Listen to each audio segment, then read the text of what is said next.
Bonjour, aujourd'hui on va parler des extincteurs, ok? Et ça va vous permettre le jour de l'examen, lorsque le pompier va vous demander combien de types d'extincteurs on a, ou bien il peut vous poser la question comment fonctionne un extincteur. Les deux questions, c'est la même réponse.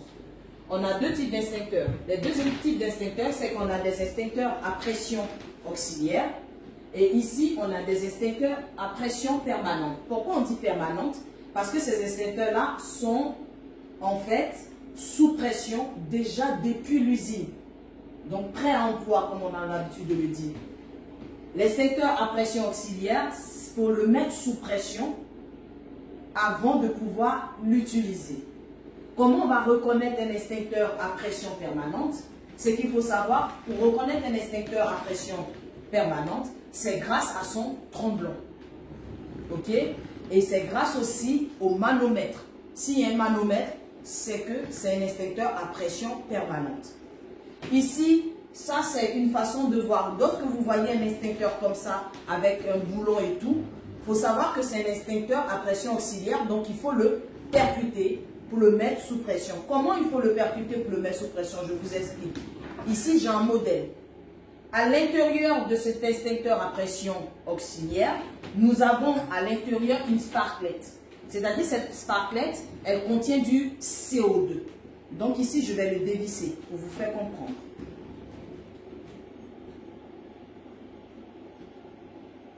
Ici, à la base, si vous regardez, là, il y a une pointe.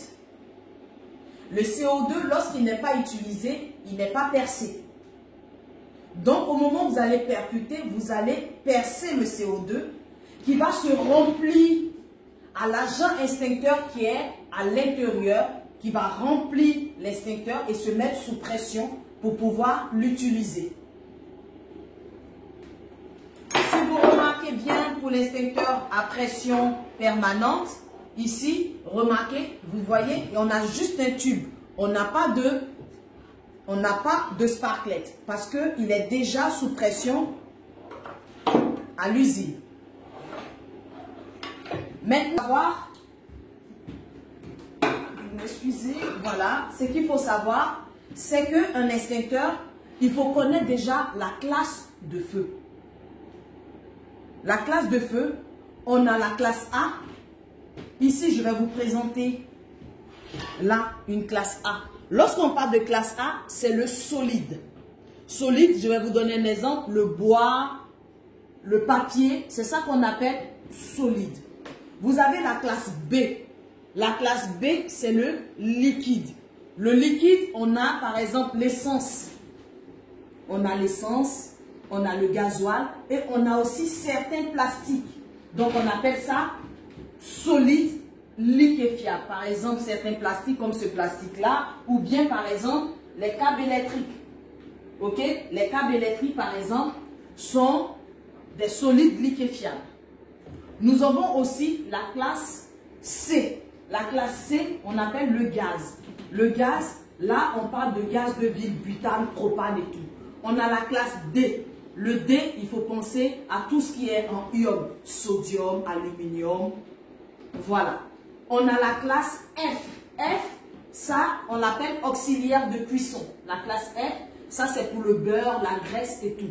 Donc, les extincteurs sont appropriés au risque. Donc, si vous êtes dans une salle alpha, un bureau, on va trouver quoi? Du solide. Le solide, c'est la table, le bois et tout. En ce moment-là, on va prendre un extincteur avec un agent extincteur à l'intérieur. L'agent extincteur, ça veut dire que c'est le produit qui est à l'intérieur. Donc, on a un extincteur à eau. Donc, les agents extincteurs, on a eau, on a le CO2 qui est là, qui est le dioxyde de carbone. Le CO2 qui est le dioxyde de carbone. Et aussi, on a aussi la poudre. Un instant, s'il vous plaît. Poudre.